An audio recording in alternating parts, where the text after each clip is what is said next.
ආයුෂ බොහෝ වේවා. ඉතින් ඔයාලට කොහොමද?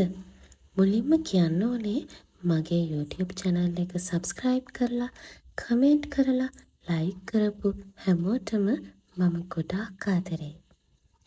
අද නම් රස රහස් කියන ඒ වගේම දවස ගෙවුන හැටි කියන වීඩියෝවක් නෙමෙයි.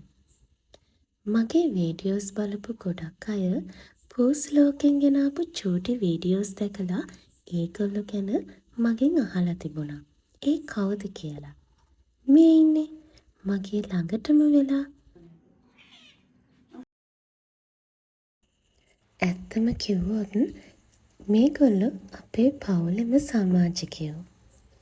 මේ එකම පවුලේ සමාජිකයෝ 3 දෙනෙක්. අම්මයි පුතාලා දෙන්නයි. මේ ඉන්නේ අම්මා මින්කි.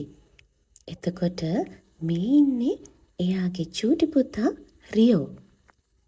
මෙයා නම් ටිකක් කම්මැලියා. හුරතල් වෙන්නේ හරි අඩුවෙන්.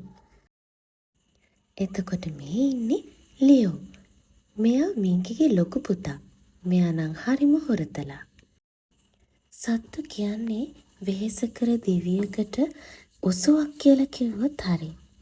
මේගොල්ලෝ නිසා අපි ලෙඩ වෙයි කියලා අපිට ආදරය කරන අය කොච්චර හරි කියලා තියෙනවා.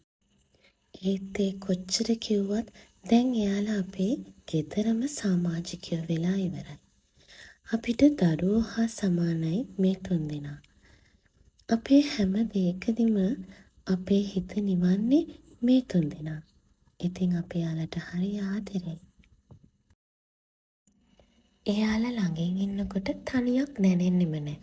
ඔය පේනවනේ කොච්චර හරි තනියම ඉන්න හැදුවත් නිදහසේ කාලය ගත කරන්න හැදුවත් එයාලා ඇවිල්ලා අපිත් එක්ක සෙල්ලම් කරනවා. මෙයාලා නැතුව ගෙවන එක දවසක් වුණත් අපිට හරිම දිගයි. මොකද මෙයාලා අපේ හිතට සැනසීම ගේනවා. ඔයාලගේ ගෙවල් වලත් මේ විදිහේ පූස් ලෝකයක් ඉන්නවා නම් කමෙන්ට් එකක් දාගෙන යන්න. සත්තුන්ට කතා කරන්න බැරි වුණාට එයාලට අපිව තේරෙනවා කියලා ඔයාලත් පිළිගන්නවද? අනේ ඉතින් සාලියෝ ගිලලා දැන් ඉතින් ඉන්නව සැපේ නේද? එහෙනම් අදට ගිහින් එන්නම්. ආදරයට ආදරය කරන්න.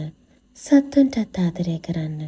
මේ ලෝකෙ සුන්දර වෙලා තියෙන්නෙම මෙයාලා නිසා. එයාලට එයාලගේ ලෝකෙට ඉඩ දෙන්න. මම විද්‍යා.